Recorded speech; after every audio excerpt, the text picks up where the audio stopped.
Deus, queridos. Abra comigo a sua Bíblia aí no Evangelho de Mateus, capítulo 20.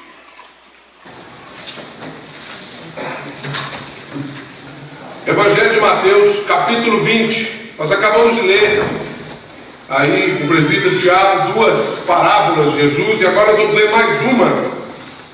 Agora a parábola dos trabalhadores da vinha.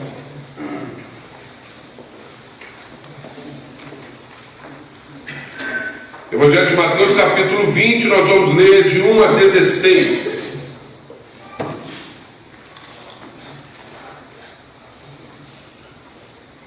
Vamos falar um pouco sobre a relação entre a justiça e a graça de Deus. Porque o reino de Deus é semelhante a um dono de casa que saiu de madrugada para assalariar trabalhadores para a sua vinha e tendo ajustado com os trabalhadores a 1 denário por dia, mandou-os para a sua vinha. Saindo pela 3ª hora, viu na praça outros que estavam desocupados, e disse-lhes: ide vós também para a vinha, e vos darei o que for justo. Eles foram. E ele, tendo saído outra vez, perto já da hora 6ª, da hora 9ª, procedeu da mesma forma, saindo por volta da hora 1/10, encontrou outros que estavam desocupados e perguntou-lhes: por que estivestes aqui desocupados o dia todo? Respondeu: porque ninguém nos contratou. Então lhes disse ele: ide também vós para a vinha. Ao cair a tarde, disse o senhor da vinha ao seu administrador: chama os trabalhadores e paga-lhes o salário, começando pelos últimos, indo até os primeiros. Vindo os da hora 1/10, recebeu cada um deles 1 denário. Ao chegarem os primeiros, pensaram que receberiam mais, porém também estes receberam 1 denário cada um. Mas tendo recebido, murmuraram contra o dono da casa, dizendo: estes últimos trabalharam apenas 1 hora, contudo se igualaste a nós, que suportamos a fadiga e o calor do dia. Mas o proprietário, respondendo, disse a um deles: amigo, eu não te faço injustiça. Não combinaste comigo 1 denário? Toma o que é teu e vai-te, pois quero dar a este último tanto quanto a ti. Porventura não me é lícito fazer o que quero do que é meu? Ou são maus teus olhos porque eu sou bom? Assim os últimos serão primeiros e os primeiros serão últimos. Porque muitos são chamados, mas poucos escolhidos. Amado, nós estamos diante da Tua palavra, poderosa, viva, verdade e vida para nós. E nós temos plena noção de que o Senhor disse e tudo veio a existir. Portanto, mais uma vez, nesta noite, fala ao nosso coração para que coisas venham a existir em nós, coisas essas que não existem ainda. E talvez aquelas que já existem, o Senhor venha botar em ordem, o Senhor venha apacentar, exortar, o Senhor venha edificar. Vem sobre nós, Pai, fala conosco. Mais uma vez, em nome e por amor de Jesus. Amém, graças a Deus, amém. A parábola dos trabalhadores da vinha, ela vem de carona, ela é na verdade aí praticamente o encerramento, uma ilustração, uma forma ilustrativa que Jesus encontra para ilustrar um assunto que ele vinha conversando um pouquinho antes com algumas pessoas, especialmente a partir de um jovem rico que o procurou.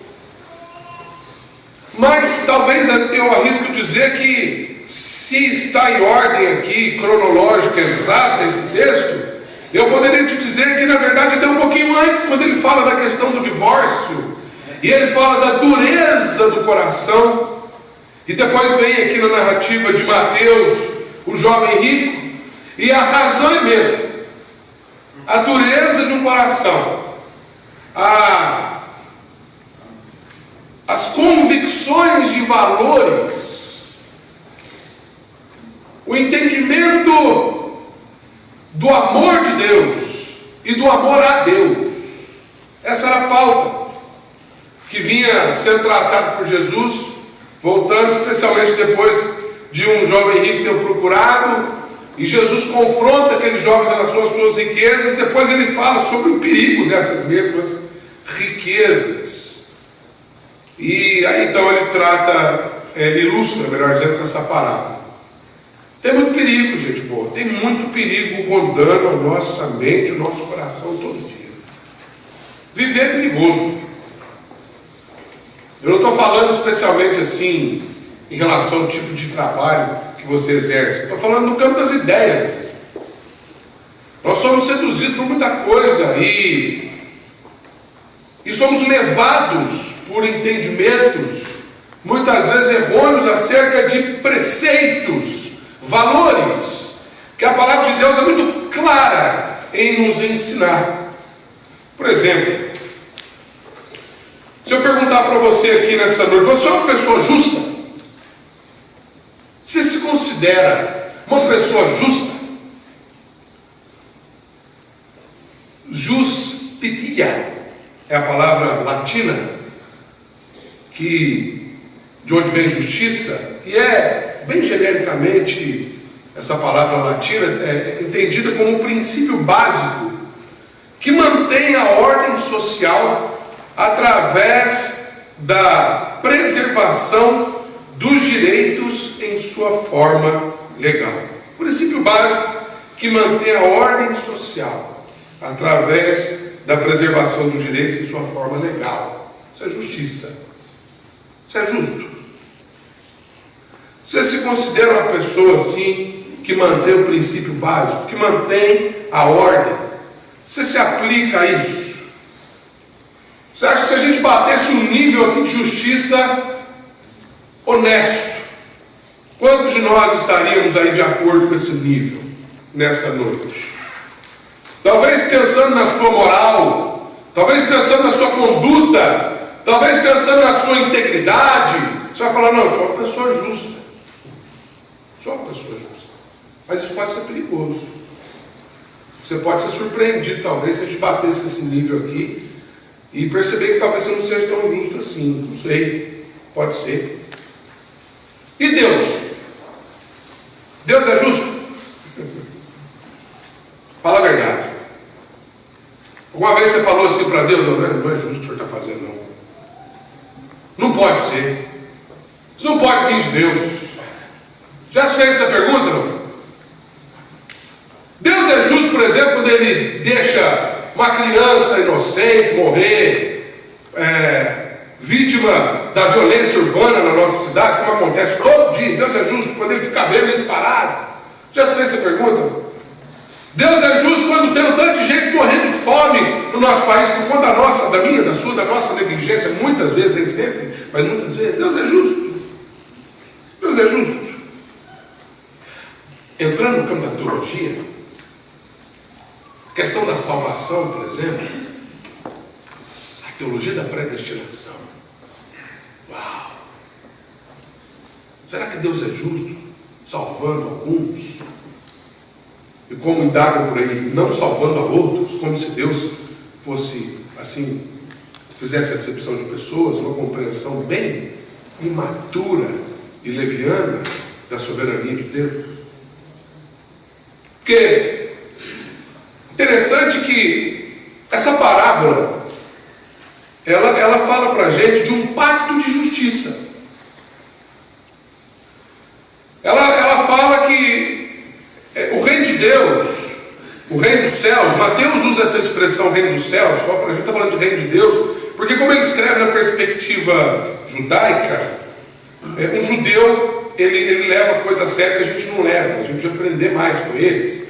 Eles não ficam tomando o nome de Deus em vão. Então, quando ele vai falar Deus, em vez dele escrever Theos aqui, no grego, ele usa a palavra referente a céu. Então, o reino dos céus é o reino de Deus. É uma questão só de contexto cultural. Então, O reino dos céus, ou o reino de Deus, é semelhante a um dono. Note que ele traz a ideia de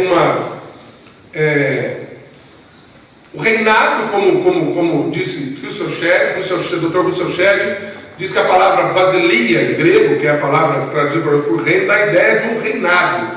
Não um lugar, mas sobretudo uma ação, uma dinâmica, uma estrutura orgânica, funcional, né, e espiritual.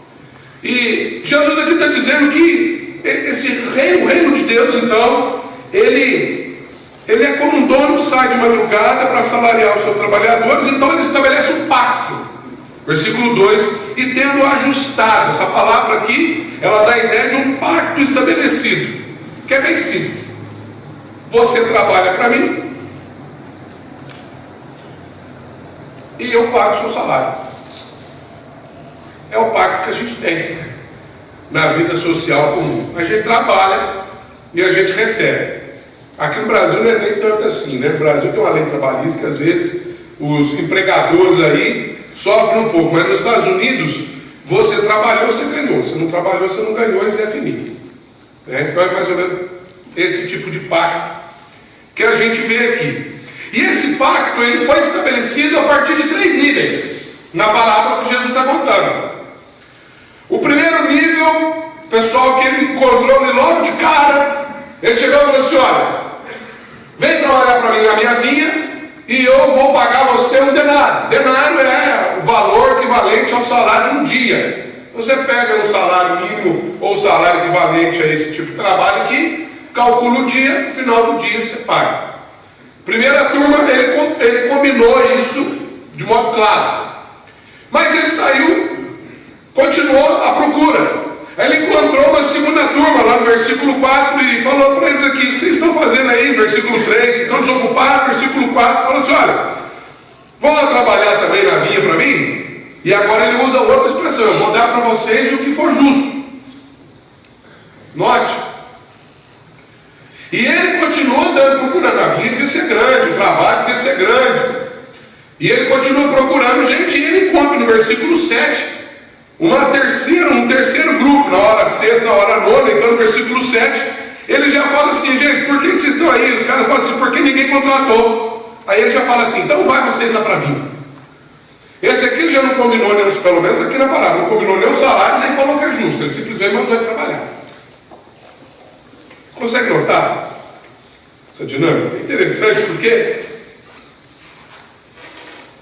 a primeira coisa que precisa entender aqui, antes dessa dinâmica toda, é que nessa ideia do reino de Deus que Jesus está trazendo nessa parábola, a gente pode reconhecer algumas figuras aqui. Vamos estabelecer essas figuras para facilitar a nossa leitura. O dono da vinha é o pai. Mais tarde aparece a figura do administrador, que é o filho, e os trabalhadores, que somos nós. Se a gente reler a parábola até esse ponto que eu estou citando aqui com essa visão, então a gente vai ver que o reino de Deus, primeira coisa, não é Deus indo para o escritório dele, colocando um edital na porta, falando assim: preciso de trabalhadores. Não. O reino de Deus é Deus saindo de casa e indo atrás de trabalhadores. O reino de Deus é Deus vindo até nós. O reino de Deus é uma iniciativa de Deus em busca de trabalhadores para o seu projeto. Vai colocando isso aí na conta da sua resposta sobre justiça. Porque a gente está vendo aqui que Deus vem em nossa direção. E aí, quando a gente remonta então essa parábola, Deus vem na nossa direção, ele vem atrás de trabalhadores, e no versículo 8, então, ele finalmente, ao cair da tarde, disse o senhor da vinha ao seu administrador. Agora entra a figura de Jesus. Chama os trabalhadores, note o verbo, chama os trabalhadores e paga a eles o salário. Paga-lhes o salário. Se a gente se lembrar do que Paulo escreve aos Romanos acerca dessa ideia de pagar salário, a gente vai se lembrar em Romanos 3:23 que o salário do pecado, que somos nós, é a morte. Então, se a gente se vê nesse ponto como os trabalhadores da vinha, e ele veio com salário, eu quero te dizer que ele não veio com uma lote do banco, ele veio com uma foice, ele veio com um machado, ele veio com um porrete, ele veio com uma faca, ele veio com uma corda, ele veio com pedra, ele veio para matar. Ou, se você preferir, ele veio para fazer justiça.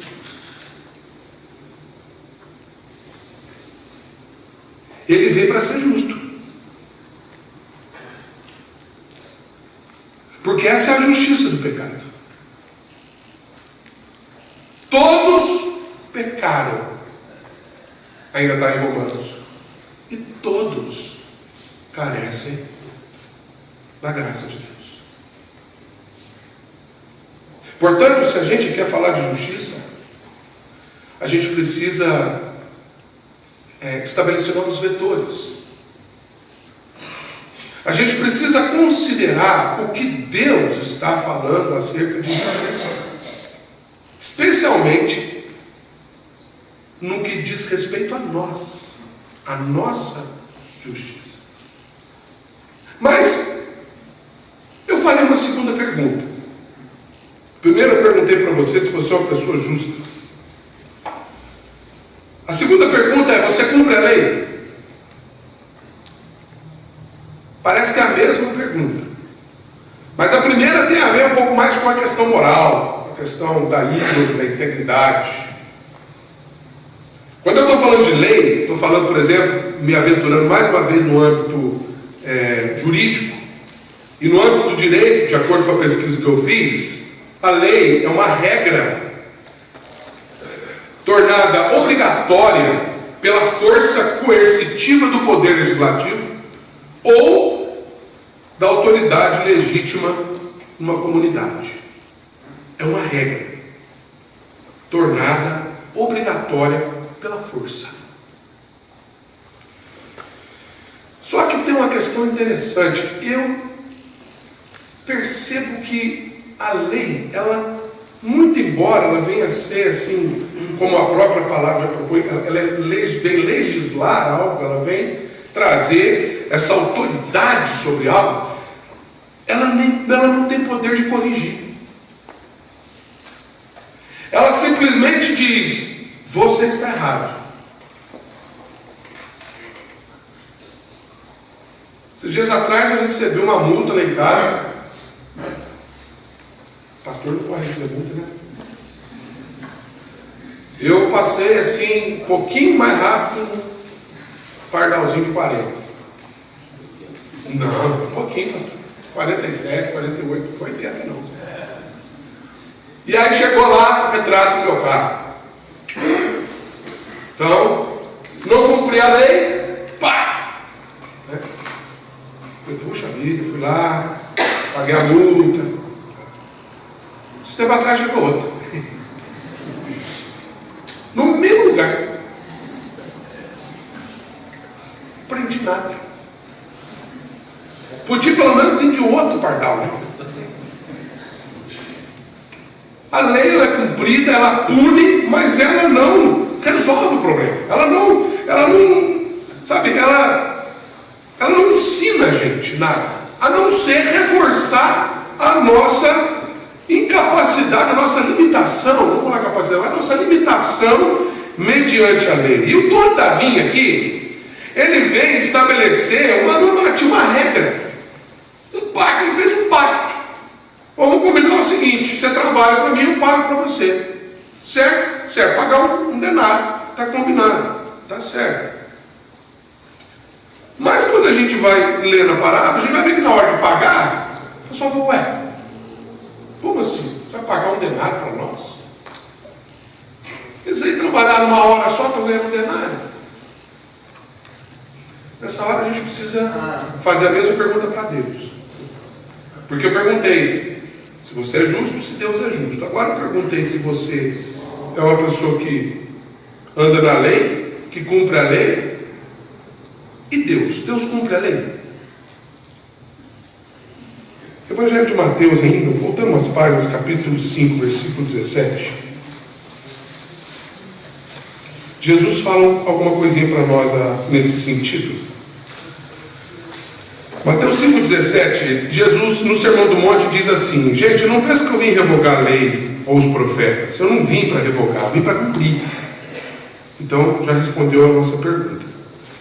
Porque em verdade vos digo, até que o céu e a terra passem, nem um i, nem um tio jamais passará da lei, até que tudo se cumpra. Aquele, pois, que violar um desses mandamentos, posto que dos menores, e assim ensinar os homens, será considerado mínimo no reino dos céus, no reino de Deus. Aquele, porém, que observar e ensinar, esse será considerado grande no reino dos céus. Porque eu vos digo que se a vossa justiça não exceder em muito a dos escribas e fariseus, jamais entrareis no reino dos céus. Agora ele botou a gente em maus lençóis. Porque quando ele estabelece como parâmetro mínimo, que ele fala assim, se a vossa justiça, primeiro ele deixa claro, eu vim cumprir a lei. Então a resposta à pergunta já está aqui. Mas, se a gente espelhar isso para nós, ele vai dizer assim, eu vou dizer uma coisa, tem um parâmetro, escribas e fariseus, e ele coloca isso como ponto de partida. Se a vossa justiça, se o seu rigor no cumprimento da lei, se o seu empenho em guardar os mandamentos do Senhor não exceder muito, e aí eu vou fazer uma adaptação literária, aqueles que são irrepreensíveis diante da lei, vocês estão perdidos. Porque fariseu e escriba era assim irrepreensível, impecável. Impecável. Legalistas no mais profundo sentido da palavra. Mas, queridos, existe uma lei que fariseu nenhum e escriba nenhum pôde cumprir. É a lei do pecado. A lei que estabelece tanto eles quanto nós como pecadores. Porque, por mais que a gente cumpra todo o ritual da lei, nós continuamos sendo pecadores. Porque pecado, querido, você precisa entender aqui, é que pecado não é o que você faz ou deixa de fazer. Pecado é o que você é. É questão de natureza. A gente peca porque a gente é pecador.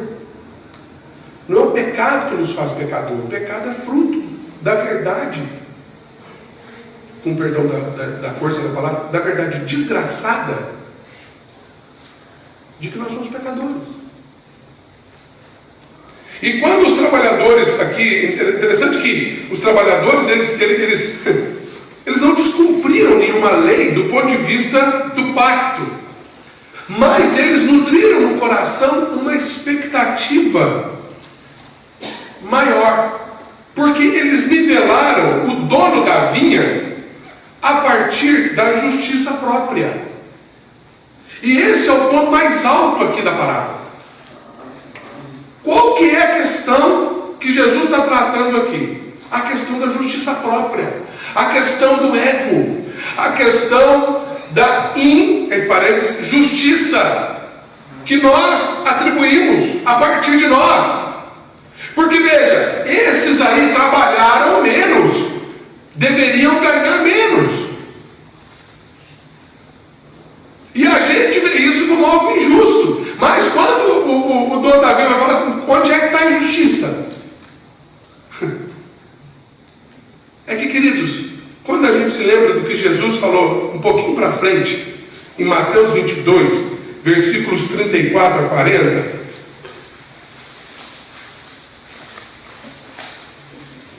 entretanto os fariseus, sabendo que ele fizera calar os saduceus, reuniram-se em conselho.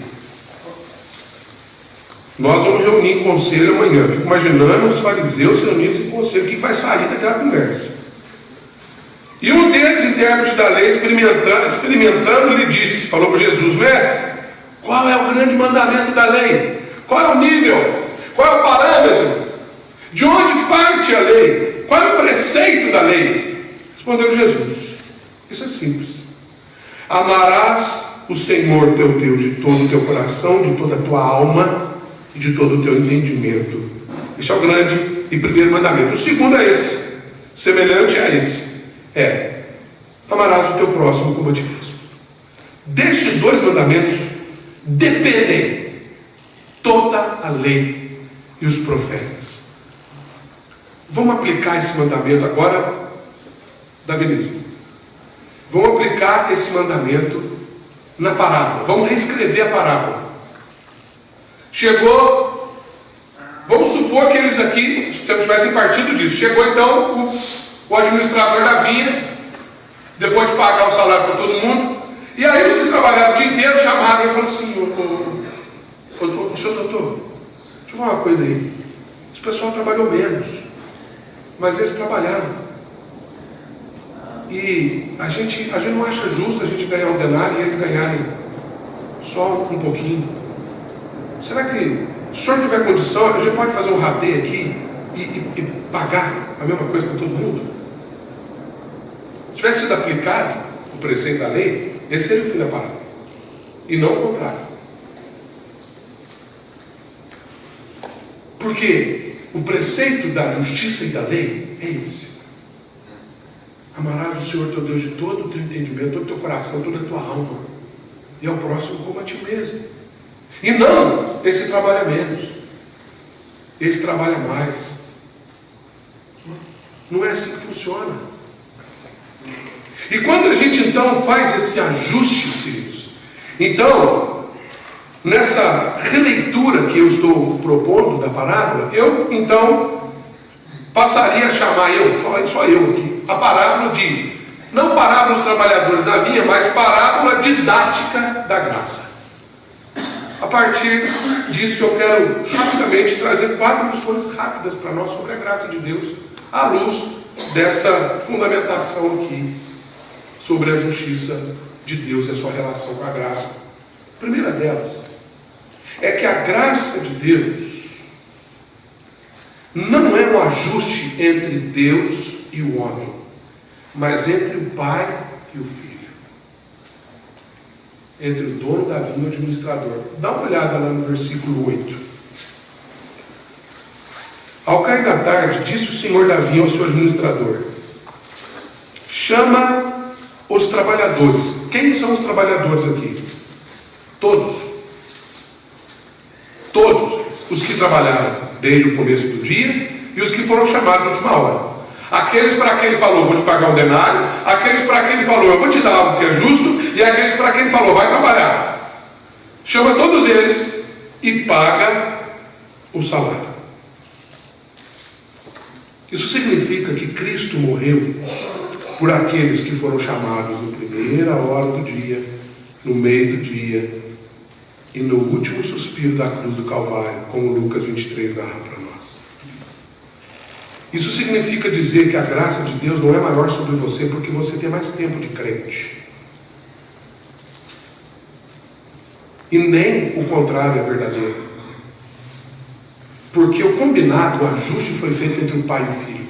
Foi Deus que amou o mundo de tal maneira que mandou o seu filho unigênito, uma ação de Deus, enviando o filho, para que todo aquele que trabalha na vinha tenha o seu salário, não o do pecado, mas o salário da graça. Porque Romanos diz que o salário do pecado é a morte, mas também diz que o dom gratuito de Deus é a vida eterna. Portanto, a graça de Deus não é algo que Deus combinou com você. Não tem mérito. Não tem justiça própria. Não tem essa de Deus, o senhor está sendo mais justo, menos justo. A justiça de Deus se cumpriu na cruz do Calvário, quando o salário foi pago, quando Jesus Cristo clamou: tetelestai, está consumado, está pago. O escrito de dívida que havia contra nós foi riscado naquele momento. O ajuste foi cumprido. O cordeiro foi imolado. A graça foi revelada. Segunda lição: a graça de Deus, portanto, como eu acabei de dizer, caminhando nessa mesma direção, não é fruto do suor do nosso trabalho, mas da generosidade de Deus, mediante a nossa, abre aspas, parafraseando a parábola, desocupação e injustiça própria. Pergunta que ele chega e fala assim: você está aí desocupado? Não é isso que ele usa? Ele usa essa palavra. Por que estáis aí desocupados? Eu vou te falar uma coisa: a gente tem tanta ocupação que eu acho que se for traduzir em miúdo mesmo, não dá para aproveitar muita coisa. Tem gente, por exemplo, queridos, me permita, tem gente, por exemplo, que vem na igreja, que se ocupa de vir na igreja, mas na verdade é um desocupado. Porque ele vem na igreja para criticar o culto, criticar o sermão, criticar a reunião, criticar isso, criticar aquilo, criticar. Só vem para criticar, o louvor está ruim, como se o culto fosse para ele, um desocupado da vida. Tem pai que só chega em casa, trabalha o dia inteiro, mas é um desocupado da vida. Porque chega em casa, ele só reclama, eu trabalho nessa casa, essa semana não fez nada o dia inteiro. O que ele não viu, que ela ficou o dia inteiro com aquelas crianças raiventas, atormentando a cabeça dela. E ele chega bancando o rei, é um desocupado, trabalha o dia inteiro, mas na verdade é um desocupado. Eu estou usando essas coisas para ilustrar, meu irmão, irmã. Eu sei que talvez seja óbvio para você, mas você precisa parar de se culpar quando você erra. Quando você fala assim: eu não consegui, hoje eu não consigo atingir esse padrão de saúde. Você nunca vai atingir, porque pela graça sois salvos, mediante a fé, isso não vem de vós, é dom de Deus, não por obras, para que ninguém se glorie. Se o seu esforço aqui na igreja é para alcançar a salvação, quer dizer que você está perdendo tempo.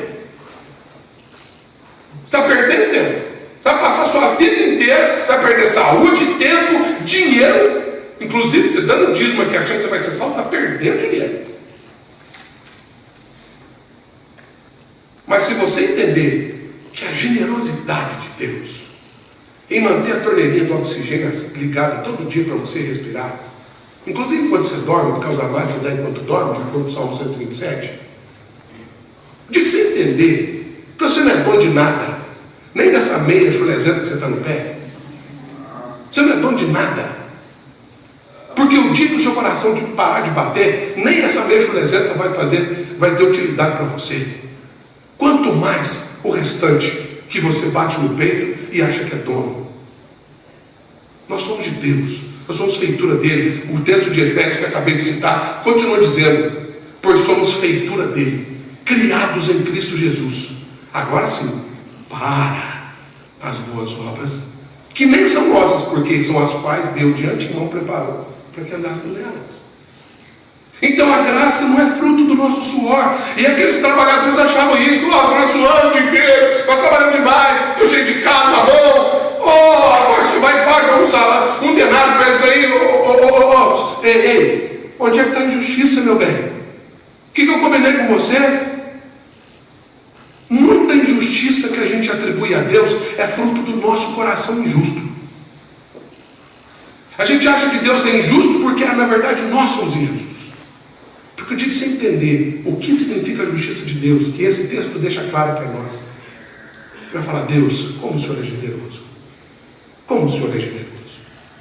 Terceiro, a graça de Deus se revela e se manifesta a todos aqueles que são chamados para o trabalho da vinha, independentemente da sua experiência, mas especialmente aos inexperientes. Você sabe trabalhar na vinha? Sei. Vou pagar um salário, um denário para você, beleza? O dia inteiro passou, chegou lá no deservorário, desocupado da vinha. Sabe trabalhar? Não sei não, vai lá para a vinha, vai. Porque onde abundou o pecado, superabundou a graça. Porque quanto mais incapaz eu me vejo, mais do amor e da graça de Deus eu percebo. Quanto mais pecador, inútil, miserável eu me percebo, quanto mais inexperiente, incapaz de trabalhar, Quanto mais limitado eu me percebo, mais eu vou conhecer o Senhor, que é o que o apóstolo Paulo falou. Quando eu sou fraco, a palavra fraco ali não é sem vigor físico, ele está falando do seu dia a dia, da sua postura, da sua pecaminosidade. Quanto mais eu sou fraco, quando eu sou fraco, aí é que eu sou forte, porque o poder de Deus se aperfeiçoa é na minha fraqueza, é na minha vulnerabilidade, é na minha inexperiência. É aí que quando eu espero receber umas moedinhas aí de 10 centavos, de 15, 25, nenhuma de R$1, era digno de receber, de repente me vê o dinheiro um dia inteiro. Isso é graça de Deus. Quarto e último lugar, a graça de Deus, por conta de tudo isso, ela quebra todas as nossas polarizações. Porque a graça de Deus é uma manifestação exclusiva da sua soberania em direção ao pecador. Diante de Deus, queridos, não tem rico, não tem pobre, não tem branco, não tem preto, não tem mais crente, não tem menos crente, não tem dízimo grande, dízimo graúdo, dízimo miúdo, não tem nada disso. A graça de Deus quebra tudo isso por terra e paga o denário para o trabalhadorzão e para o trabalhadorzinho, para o digno e para o indigno. E o amor de Deus nos constrange, porque a parábola termina dizendo isso. Ou, ao ouvir tudo isso, são maus os teus ouvidos ou os teus olhos, porque eu sou bom? A bondade de Deus te incomoda? Pois deveria incomodar. A bondade de Deus incomoda. Mas não deveria te incomodar quando você olhar para o outro e falar assim: Deus me ama, mas olha, para amar o irmão ali, só Deus. Devia ser o contrário. Você devia ficar horrorizado, porque Deus ama você como você é, e você sabe muito bem quem é você. E Ele paga um salário para você, não o da morte, mas o dom gratuito de Deus, a graça, a salvação em Cristo Jesus. Que Deus nos abençoe, queridos, e que aprendamos mais sobre a graça de Deus através dessa parábola e da bondade, da generosidade de Deus. Amém.